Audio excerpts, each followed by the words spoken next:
The entrance of the Grand Theatre of the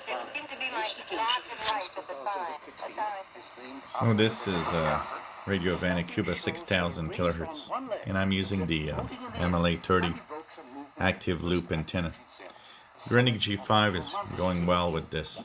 I've noticed a little something on the XHDATA, and if I put the volume up, well, listen closely, there's another voice. in which the hands of the ballerina were enlarged in relation to the proportion of her form.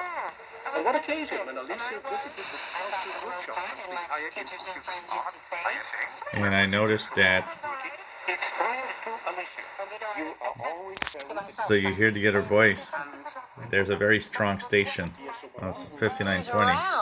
And that is what happened to me. This is what you hear over voice over the Radio Havana Cuba from time to time. So it's interesting because the XHDATA overloads a little bit.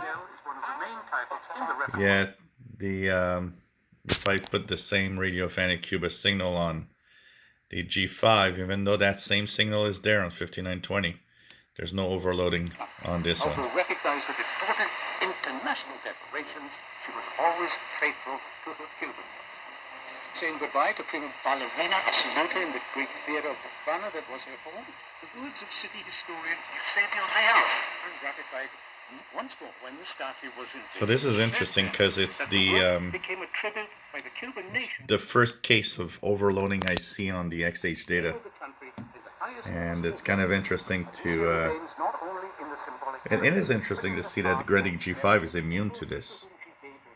So we could see that, you know, there's a little bit of overloading. That means if you live in an environment where there's very strong signals and you put a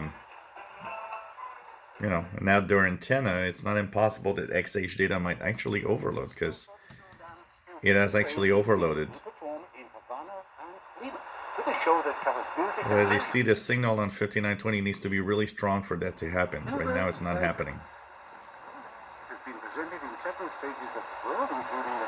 And it's interesting because I've been listening to 6000 on this receiver with the Grundig for at least half an hour now, and it just happened now in the last 5 minutes, probably due to a very, very strong push of 5920. So interesting, a hint of overload on the XHDATA D808, but it isn't that bad. I mean, 5920 is still strong, and right now it's not doing it.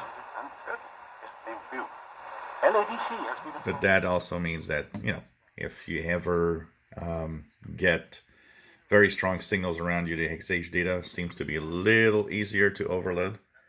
But it is the first time that I actually see it overload, honestly. So kind of interesting. I wanted to show you this as I'm continuing to tune around with the receivers tonight. If you enjoy my videos, please subscribe, give us a thumbs up. Thanks for watching.